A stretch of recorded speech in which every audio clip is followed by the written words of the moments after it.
Désolé, on est un peu en retard avec Marie, mais elle est enceinte, j'ai un bras en moins, c'est un peu compliqué en ce moment.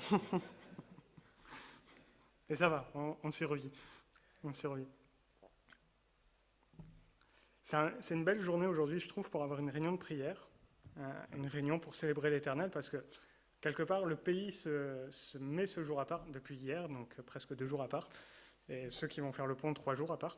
Et on met ces temps à part pour célébrer quelque part une forme de liberté qu'on va avoir, ou qu'on a, et ça s'arrête, ils font un grand feu d'artifice, une grande fête, mais je pense vraiment quand on vient à l'église, quand on vient devant Dieu, euh, c'est aussi une grande fête, et c'est des temps qu'on devrait célébrer parce qu'on est vraiment libre.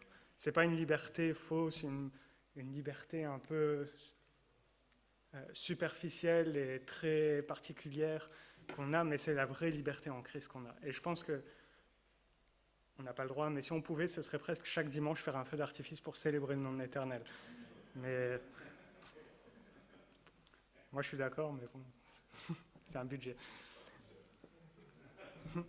Prenons le temps et prions l'Éternel que vraiment Dieu puisse ouvrir nos cœurs ce soir, et qu'on puisse être réceptif à ce qu'il a à nous dire. Seigneur, nous te remercions pour ta fidélité, pour ta bonté, Seigneur. Merci, mon Dieu, pour qui tu es, Seigneur, pour ta grandeur, Seigneur. Et merci, mon Dieu, pour ta présence, Seigneur, dans ce lieu, ta présence dans nos vies. Merci, Seigneur, parce que à travers ta parole, Seigneur, et à travers, Seigneur, tout ce que tu mets, Seigneur, autour de nous, Seigneur, tu cherches à nous connaître, Seigneur, tu cherches à te révéler encore à nous, Seigneur, et je te prie que ce soir, tu puisses te révéler dans nos vies. Je te prie que, Père, ce soir, tu puisses encore te révéler à nous et que nous puissions encore grandir, Seigneur, avec toi.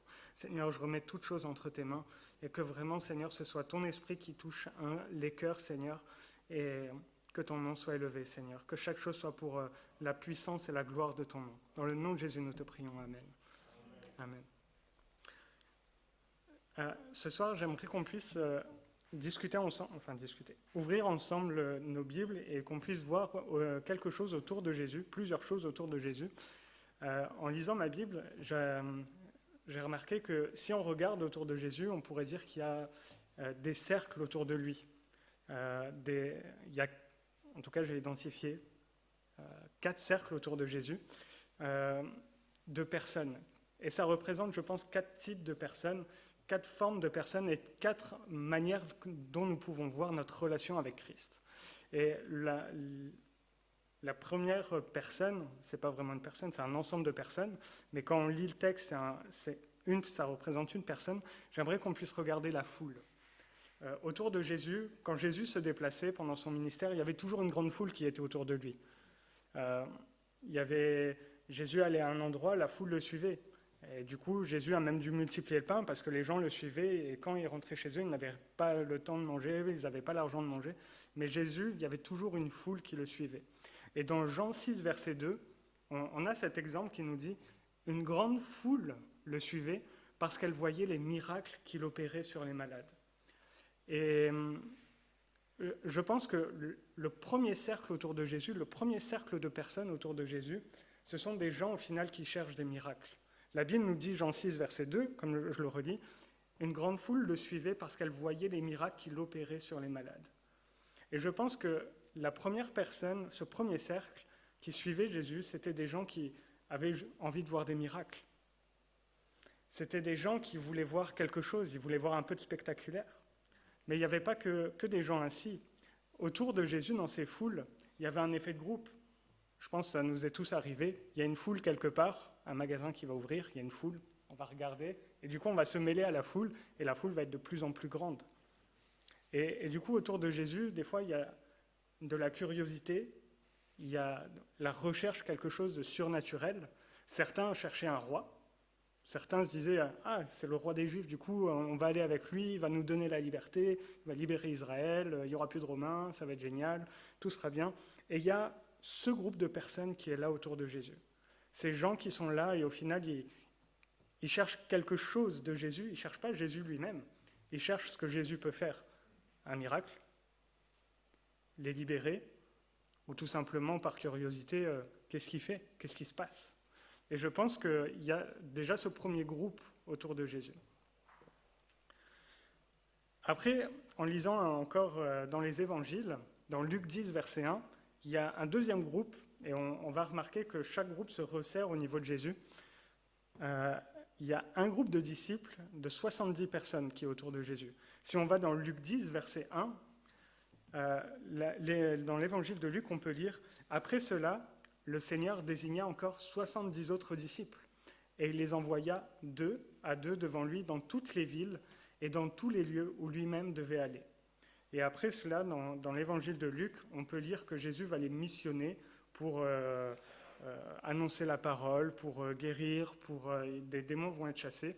Et encore plus tard, dans les versets 20, on va lire que ces gens qui sont partis avec une mission de la part de Jésus, ils ont accompli cette mission, ils reviennent à Jésus et ils disent à Jésus « Mais c'est génial, les démons étaient chassés en ton nom, on a guéri des malades, il s'est passé telle chose. » Et en fait, ils étaient tellement émerveillés de ce qu'ils avaient fait, de ce qu'ils avaient pu faire, que Jésus leur dit « Mais c'est bien, mais ne vous réjouissez pas trop vite, ne vous réjouissez pas de ces choses, mais réjouissez-vous de ce que votre nom est inscrit dans le livre de vie. » Et je pense que ça marque un deuxième groupe de personnes autour de Jésus, peut-être un peu différent de la foule, mais un groupe de personnes qui, peut-être dès le départ, peut-être encore qui ont un bon cœur pour l'Éternel, mais ce qu'ils ont fait était devenu très important. Ils ont vu de l'importance au point que Jésus leur rappelle c'est pas ça l'important. L'important, c'est est-ce que votre nom est dans le livre de vie. L'important, c'est ton salut, il est où. C'est pas ce que tu as fait, c'est où tu vas. Et Jésus leur rappelle ces choses-là. Et Jésus va montrer à ce groupe de 70, l'important, c'est pas forcément tout ce que vous allez faire en mon nom. L'important, c'est le jour où le livre de vie est ouvert, est-ce qu'il y a votre nom dedans? Et c'est un deuxième groupe de personnes autour de Jésus. Et donc, on a vu, il y a la foule, il y a les 70, et ensuite, il y a encore un troisième groupe, encore un peu plus serré. On peut lire dans Marc 3,14, et dans les autres évangiles, il y a aussi ce récit, le moment où Jésus va choisir les 12. Dans Marc 3,14, Jésus écrit « Il en établit 12, auxquels il donna le nom d'apôtres, pour qu'ils soient avec lui et pour les envoyer prêcher. » Encore un groupe, mais encore cette fois un petit peu plus serré. La foule, par définition, c'est beaucoup de personnes. Alors je suis désolé, je suis assez mal à l'aise parce que d'habitude j'utilise mes deux bras pour parler. C'est un peu dommage. Ensuite, il y a un groupe un peu plus restreint, mais toujours nombreux, 70. Et après, il y a un autre groupe encore plus restreint et beaucoup moins nombreux. Cette fois-ci, ils sont plus que 12. Et ces 12 choisis par Jésus, de ces 12, Jésus va les choisir pour qu'ils puissent l'accompagner pendant 3 ans. Il va quelque part les former, il va leur montrer c'est quoi l'exercice du ministère, il va les prendre avec eux pour les conseiller, pour leur donner les promesses, pour qu'ils puissent suivre Jésus et que par la suite eux-mêmes puissent raconter tout ce qu'ils ont vu pendant ces 3 années autour de Jésus. Et Jésus ne les prend pas au hasard, c'est vraiment avec une mission particulière. Et Jésus, lorsqu'il les prend, ces gens-là, quelque part, ils vont prendre du temps, ils vont avoir quelque part, je pense, par bonne volonté pour 11 et peut-être mauvaise volonté pour l'un, ils vont tous avoir quelque part la volonté de suivre Jésus. Et ils vont tous aller vers Jésus. Et ils vont tous suivre et ils vont tous aller vers Jésus. Et là, on voit encore une attitude, encore peut-être quelque chose de différent par rapport aux 70. Il y a quelque chose en plus pour eux. Ils vont aussi prêcher, ils vont aussi guérir des malades, mais eux, ils vont être pendant 3 ans tout le temps avec Jésus. Et ça va être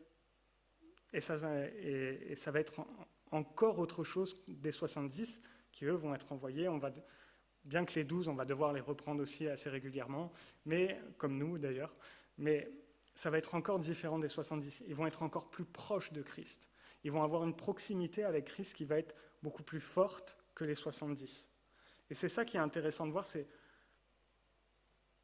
à chaque fois, ça se resserre, mais à chaque fois, il y a plus de proximité avec l'Éternel. Et on va le voir encore par la suite. Il y a un troisième groupe autour de Jésus-Christ, il y a 3 personnes, Pierre, Jacques et Jean.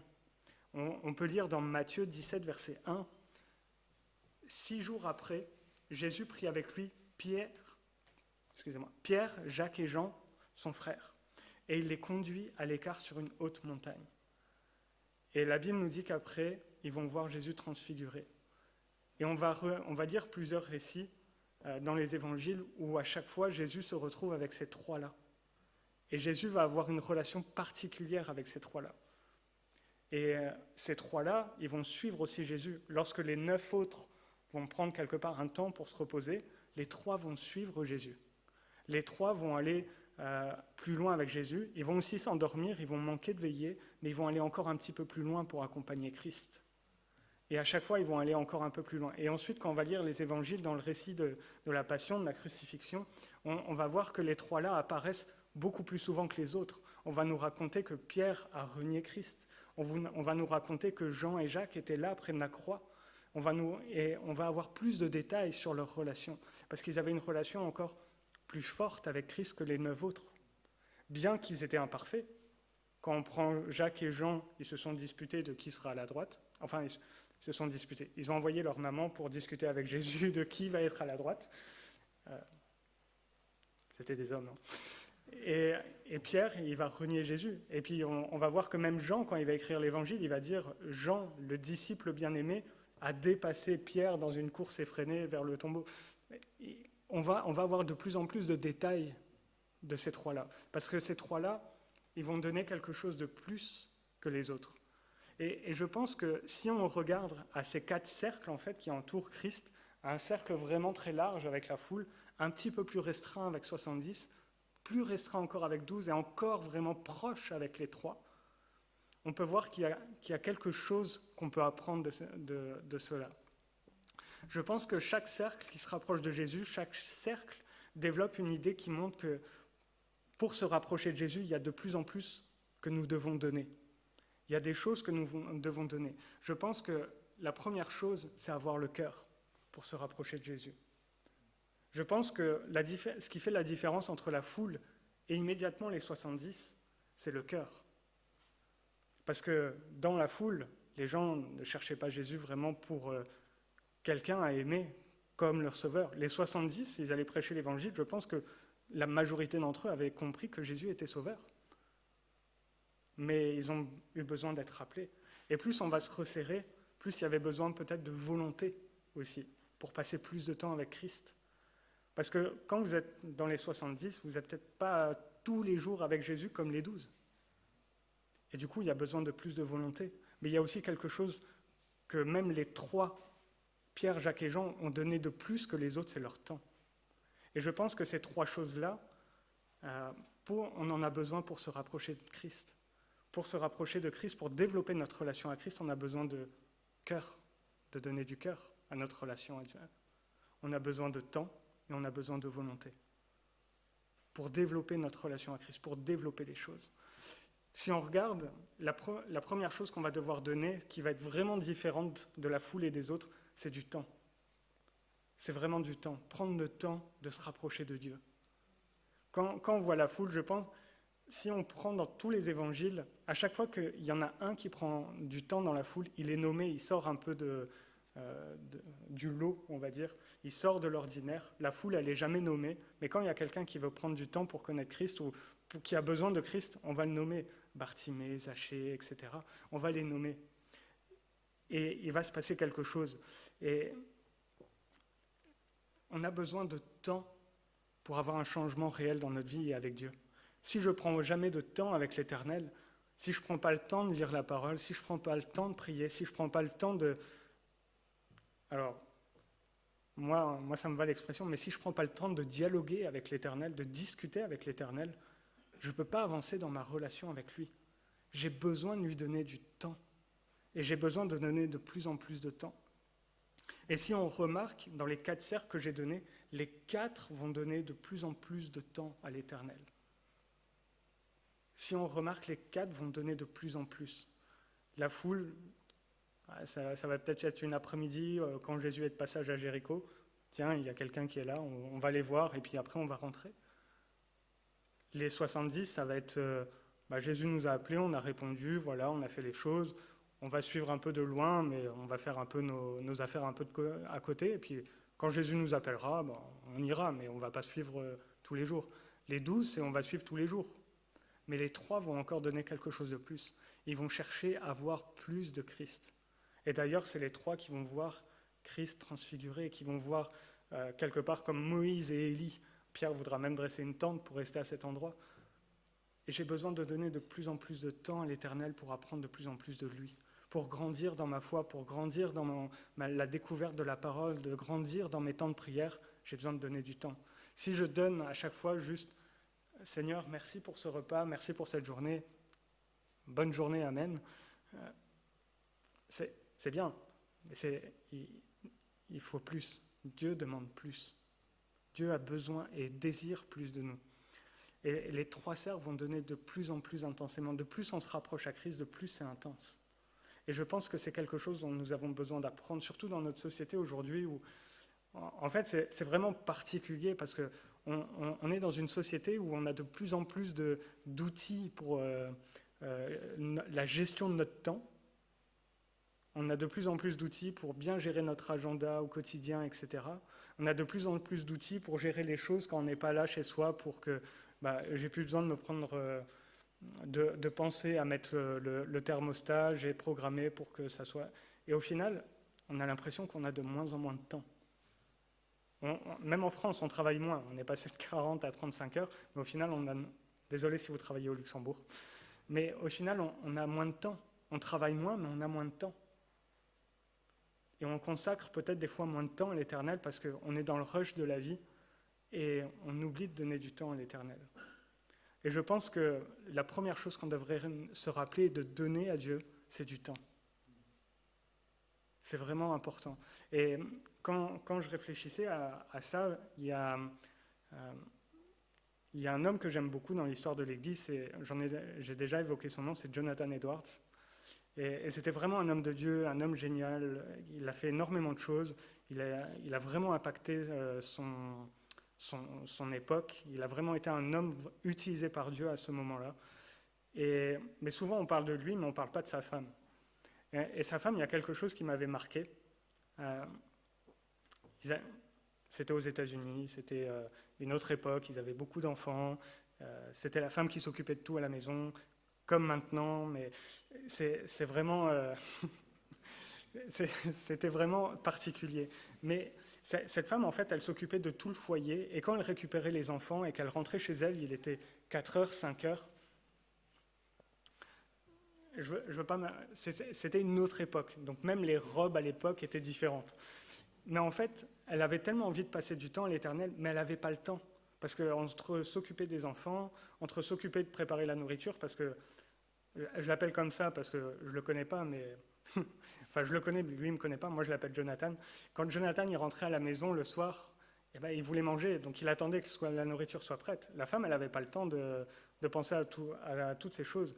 Mais en fait, 1 heure par jour, ce qu'elle faisait, j'ai pas de robe, mais elle prenait sa robe, il y avait plusieurs couches sur la robe, et elle prenait sa robe au milieu des enfants, et elle mettait la robe sur elle pour être isolée comme dans une autre pièce. Et là, pendant 1 heure, elle prenait 1 heure pour prier. Les enfants étaient calmes, enfin, je ne sais pas, c'est ce que le livre disait, mais ils étaient... Et en fait, pour elle, c'était son moment où il fallait qu'elle ait son temps avec Dieu, et peu importe, elle s'isolait pour prier 1 heure avec l'Éternel. Et souvent on dit, mais Jonathan Edwards, c'était un homme de prière, c'était ci, c'était ça, mais parce qu'il avait aussi une femme qui passait du temps dans la prière. Et c'est pas pour dire, c'est la femme qui doit passer du temps dans la prière aussi, mais pas que. Mais des fois, les choses nous semblent impossibles parce qu'on a telle ou telle circonstance dans la vie et on se dit, mais comment je peux prendre 1 heure de mon temps dans la journée pour prier ? On peut toujours trouver 1 heure du temps. Des fois, on prie, peut-être maladroitement, mais Seigneur, donne-moi du temps pour toi. Mais en fait, je pense que l'Éternel nous répond souvent à cette prière. Il nous dit, j'ai pas besoin de te donner du temps, tu as déjà 24 heures dans la journée. Tu as juste besoin de te réorganiser pour me libérer du temps. Et je pense que notre façon de prier, c'est Seigneur, j'ai besoin de te libérer du temps. Aide-moi. Plutôt que donne-moi du temps. Parce que si Dieu nous donnait 27 heures dans une journée, je pense qu'on trouverait 3 heures à faire autre chose qui n'est pas prier, qui n'est pas si, peut-être dormir, mais on ne prendrait pas ces 3 heures peut-être pour prier. Mais je pense qu'on a besoin de la grâce de Dieu, jour après jour, pour pouvoir, Seigneur, apprends-moi à te libérer du temps. Et peut-être des fois c'est un combat parce que c'est se détacher de certaines choses. Peut-être c'est se détacher de certaines passions, peut-être ça va être le foot, le sport, le ci ou ça. Ou des fois, on est dans l'impossibilité au travail, mais je pense que même sur la route, tout en gardant les yeux ouverts, on ne prend pas la robe pour mettre sur les yeux et on ne voit plus la route, mais on peut avoir ce temps, Seigneur, même dans la voiture, même quand je roule, garde-moi sur la route, mais j'ai besoin de ce temps avec toi. Parce que si une femme avec plusieurs enfants, pas 7, pas 10, mais peut-être plus, elle arrivait à prendre ce temps, je pense que même sur la route, on peut prier. Et je pense que c'est important pour nous de prendre ces temps pour prier. Et je ne dis pas ça pour choquer ou quoi que ce soit. J'ai besoin de me remettre en question, premièrement, sur le temps et l'espace que je donne à l'Éternel dans ma vie. Et j'ai besoin de me reprendre, de me remettre en question pour savoir, Seigneur, est-ce que je ne devrais pas te donner plus? Et je pense que Dieu nous dira, si, tu dois me donner plus. Et nous avons toujours besoin de donner plus à l'Éternel. Et souvent on dit, mais Seigneur, j'ai pas le temps. Mais en fait, je me rappelle d'un homme qui me disait, souvent on prend un texte de l'Évangile, donne à l'Éternel et il te rendra au centuple. Et souvent nous on prend ça du côté financier. Je vais donner 10 euros, Dieu va me donner au centuple 1000 euros. Et on prend ça du côté financier, mais Dieu est sage aussi pour, si tu lui donnes du temps, il saura te redonner du temps par la suite. Et je pense qu'on ne devrait pas appliquer ces versets-là uniquement d'un point de vue financier, mais aussi d'un point de vue du temps. Et plus je sacrifie du temps pour l'Éternel, plus l'Éternel sait me donner de l'espace pour faire ce dont j'ai besoin. Et des fois, on sera surpris que quelque chose qui avant nous prenait 3 heures, maintenant il va nous prendre 10 minutes. Mais j'aurai encore plus de temps pour l'Éternel. Et j'ai besoin de ça. J'ai besoin. Et la deuxième chose qu'on donne à l'Éternel, c'est notre cœur. Dans la phrase que j'ai dit, pour se connecter à l'Éternel, on a besoin de lui donner du temps, du cœur. J'ai besoin de lui donner du cœur pour aller devant lui. Parce que je peux donner tout mon temps à l'Éternel, mais si à la fin, une fois que j'ai terminé de prier, ou que j'arrive à la fin de ma vie et je dis, Seigneur, je vais éviter de taper dans les mains, Seigneur, j'ai besoin c'est pas j'ai besoin, c'est Seigneur, je mérite mon salut, parce que jour après jour, je t'ai donné 3 heures de mon temps au début, et après je suis passé à 4, et après à 5, et au final je priais toute la journée, et je lisais ma Bible toute la journée. Mais si mon cœur, il est orienté vers moi plutôt que vers Dieu, ça marche pas aussi. Parce que c'est ce qui se passait avec les 70. Les 70, ils avaient fait des belles choses, ils ont guéri des malades, ils ont chassé des démons. Je ne pourrais pas me vanter d'avoir fait la même chose.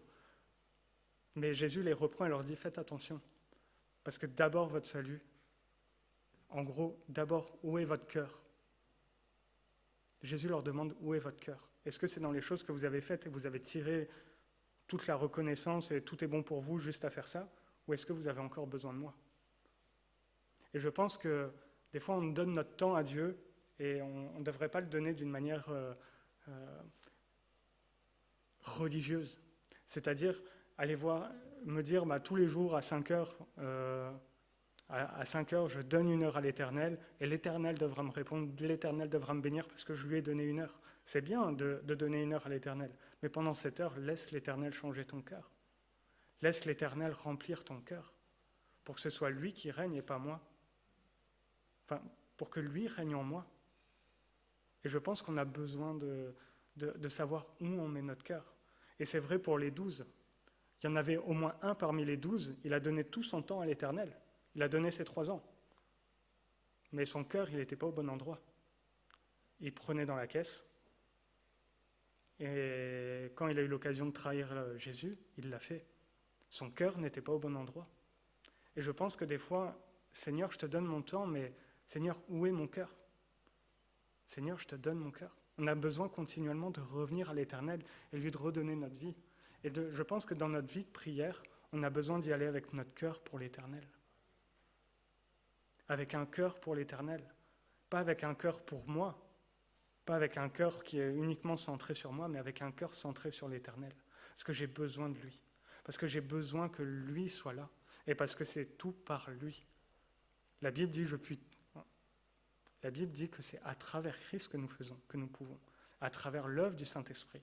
On chante souvent un chant, c'est « Je puis tout par celui qui me fortifie ». Celui qui me fortifie, c'est l'Esprit de Dieu. C'est Christ en m'envoyant l'Esprit de Dieu. C'est le Père qui a envoyé Christ. Et nous avons besoin de revoir où est notre cœur lorsque nous prenons du temps devant l'Éternel. Et je pense que l'attitude des trois, Pierre, Jacques et Jean, quelque part, elle est bonne. Parce qu'ils cherchaient de plus en plus à connaître l'Éternel. Ils avaient leurs défauts, ils avaient tous leurs défauts. C'était que des hommes. Mais quelque part, ils voulaient connaître plus de Christ. Ils voulaient passer plus de temps avec Christ. Et ça, je pense, c'est une attitude de cœur qu'on devrait avoir. Et quelque part, ils voulaient aussi dépendre de Christ.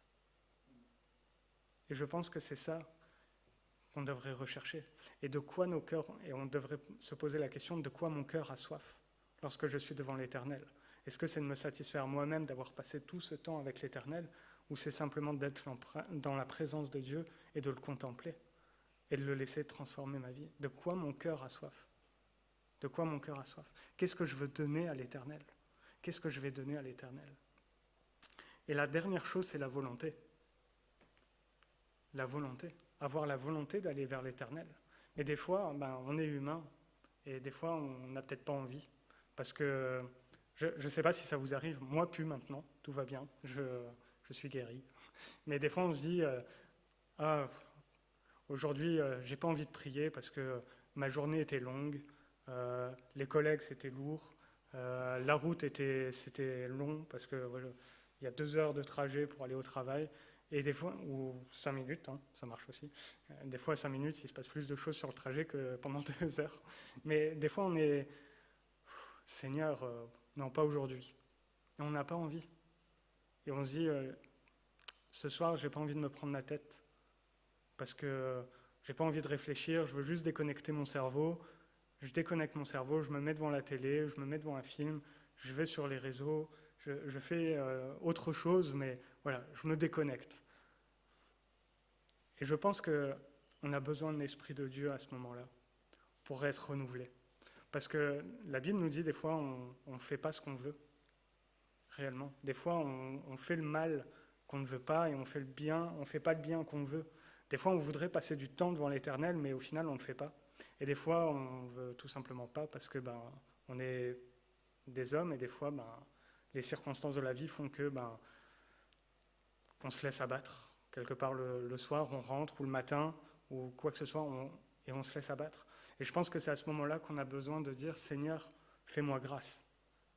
Que l'Esprit me renouvelle à ce moment-là, que mon cœur soit renouvelé, parce que si des fois on veut déconnecter notre cerveau et pour se divertir, des fois c'est à juste titre, on veut se divertir, je pense que Dieu n'est pas contre, mais des fois on déconnecte notre cerveau pour pouvoir se divertir et oublier les problèmes, oublier les problématiques de la vie.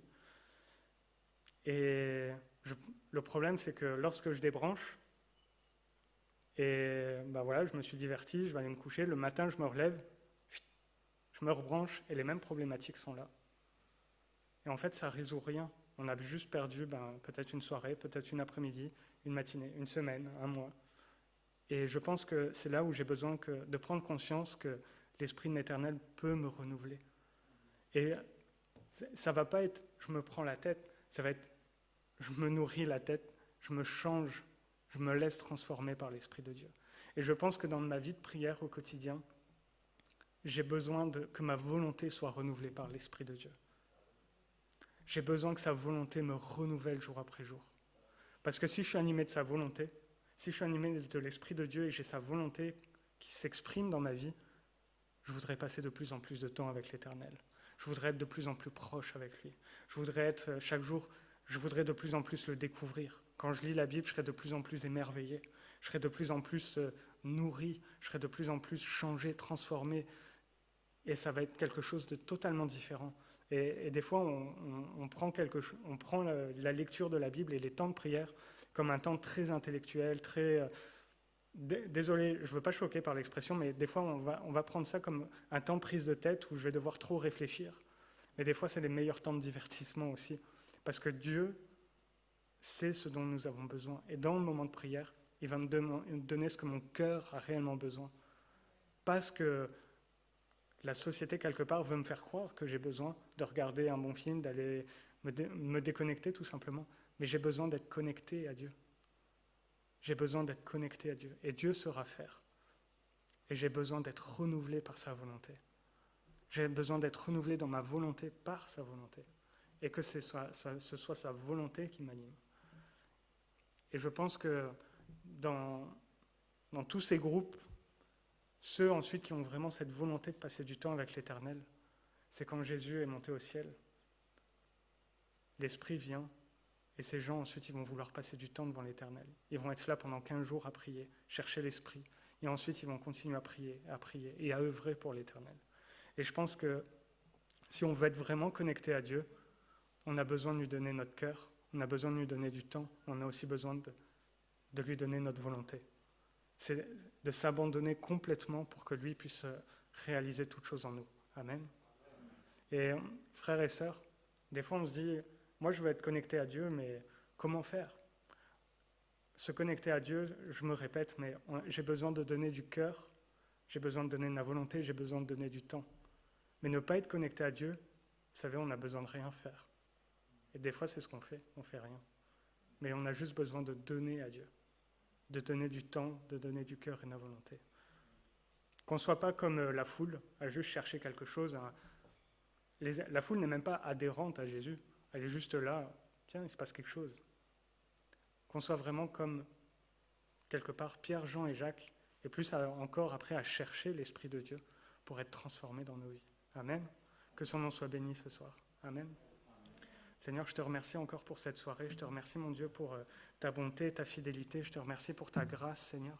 Je te remercie pour tout ce que tu fais dans nos vies, Seigneur. Je te prie encore que tu puisses me renouveler, Seigneur, dans ta volonté, Seigneur. Que tu puisses me renouveler par ton esprit. Que je puisse être transformé par toi, Seigneur. Que mon caractère puisse changer, Seigneur. Que je puisse, Seigneur, te donner encore plus de temps, Seigneur.